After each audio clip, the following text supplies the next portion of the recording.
സങ്കീർത്തനം 73:28. ദൈവത്തോട് ചേർന്ന് നിൽക്കുന്നതാണ് എൻ്റെ ആനന്ദം. ദൈവത്തോട് ചേർന്ന് നിൽക്കുന്നതാണ് എൻ്റെ ആനന്ദം. പറ്റിച്ചേർന്ന് നിൽക്കാൻ, പലതിനോട് ഒട്ടിച്ചേർന്ന് നിൽക്കാൻ എളുപ്പമാണ്.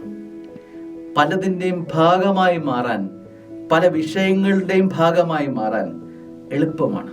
എന്നാൽ അവനോട് ചേർന്ന് നിൽക്കുക എളുപ്പമല്ല. സങ്കീർത്തകൻ പറയുകയാണ്, അവനോട് ചേർന്ന് നിൽക്കുന്നതാണ് എൻ്റെ ഹാപ്പിനെസ്, എൻ്റെ ആനന്ദം.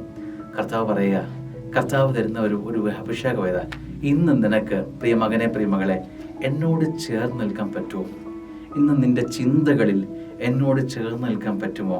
ഇന്ന് നിന്റെ യാത്രകളിൽ എന്നോട് ചേർന്ന് നിൽക്കാൻ പറ്റുമോ? ഇന്ന് നീ പഠിക്കുമ്പോൾ, പ്രിയ കുഞ്ഞെ, നീ ഇന്ന് പഠിക്കുമ്പോൾ എന്നോട് ചേർന്ന് നിന്ന് പഠിക്കാൻ പറ്റുമോ? ഇന്ന് നീ ജോലിക്കായി പറമ്പിലേക്ക് ഇറങ്ങുമ്പോൾ എന്നോട് ചേർന്ന് നിന്ന് അധ്വാനിക്കാൻ പറ്റുമോ? ഇന്ന് നീ യാത്രയ്ക്കായി ഇറങ്ങുമ്പോൾ, ഇന്ന് എന്ത് ചെയ്താലും എന്നോട് ചേർന്ന് നിന്ന് ചെയ്യാൻ പറ്റുമോ? ആമേൻ.